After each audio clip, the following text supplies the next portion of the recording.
You know that feeling when you look back and realize you used to be the smart kid.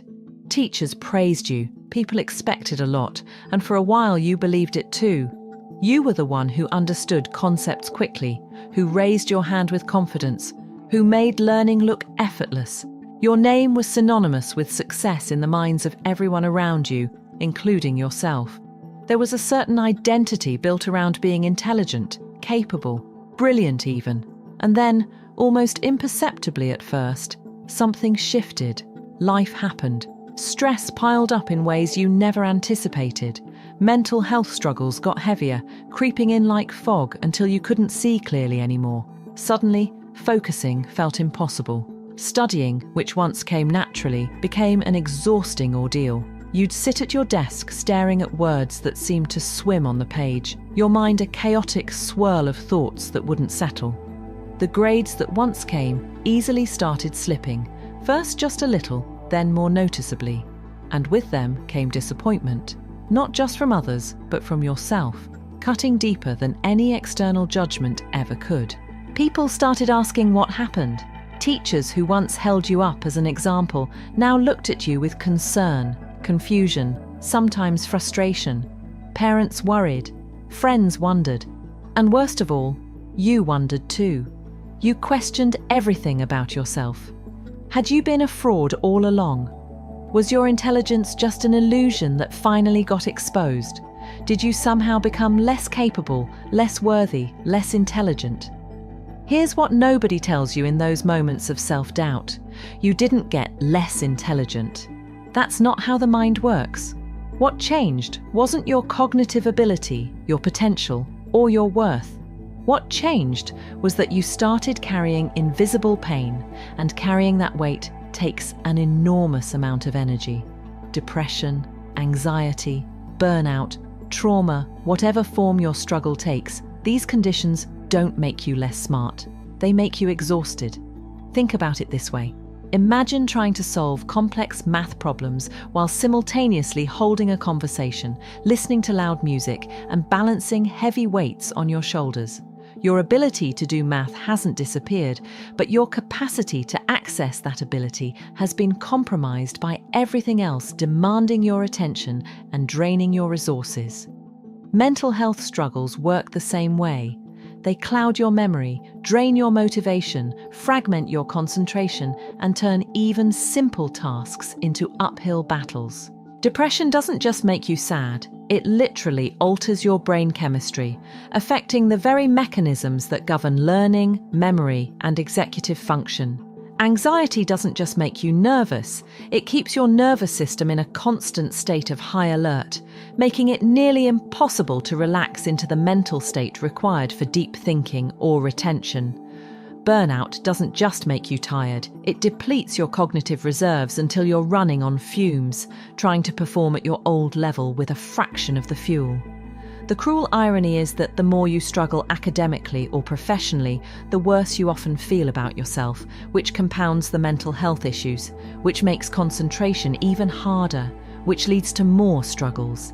It's a vicious cycle, and breaking out of it feels impossible when you're in the thick of it. You start believing that this diminished version of yourself is the real you, that the capable person you used to be was somehow the aberration. That shift leaves you questioning your entire identity. If you're not the smart one anymore, then who are you? When your sense of self has been built on achievement and intellectual performance, losing your grip on those things feels like losing yourself entirely. You might isolate yourself, ashamed that you can't keep up anymore. You might push yourself harder, trying to force your brain to work the way it used to, only to crash harder when it doesn't respond. You might give up entirely, convinced that there's no point in trying when your mind has betrayed you so completely. But here's the truth that needs to be said loudly and clearly. Your intelligence never disappeared. Mental health struggles don't erase potential. They don't diminish your worth or capabilities at their core. What they do is redirect your energy into survival. And survival, despite what our achievement-obsessed culture might suggest, is not failure. Survival is strength. Getting through each day when your mind feels like it's working against you requires more courage and resilience than acing a test ever did. You're not broken, you're not lazy, you're not a disappointment or a has-been or a waste of potential. You're someone dealing with real, legitimate health challenges that happen to affect the very organ you use for learning and thinking. Would you blame someone with a broken leg for not being able to run? Would you tell someone with the flu that they're just not trying hard enough to feel better? Of course not. And yet we do this to ourselves and others when the illness is mental rather than physical. The weight you're carrying is real, even if other people can't see it. Every day that you get up, every task you complete, every moment you keep going despite the fog and the exhaustion and the self-doubt, that's an achievement. It might not look like the achievements you used to collect, the grades and awards and accolades, but it's profound in its own right. You're fighting a battle that takes place entirely within your own mind, and that's the hardest kind of battle there is. Healing takes time. That's another truth that's difficult to accept in a world that values quick fixes and constant productivity. Recovery isn't linear. There will be days when you feel like yourself again, when focus returns and learning feels possible, and then days when you slide backward and wonder if you're making any progress at all. That's normal. That's part of the process. Your mind needs time to rest, to repair, to rebuild the neural pathways that have been disrupted by stress and illness. But your mind is still yours. It hasn't abandoned you, even when it feels that way. The intelligence, creativity, insight, all the qualities that made you the smart kid. They're still there, waiting beneath the surface. They haven't been destroyed. They've just been temporarily inaccessible, like a library during renovation. The books are all still there. The knowledge hasn't vanished, but you can't quite reach everything while the work is being done. And your mind can shine again. Not exactly the way it did before, perhaps. You might need to learn new strategies for managing your mental health alongside your work or studies. You might need to be more gentle with yourself, more patient, more forgiving. You might need to redefine what success looks like and find your worth in places beyond grades or productivity.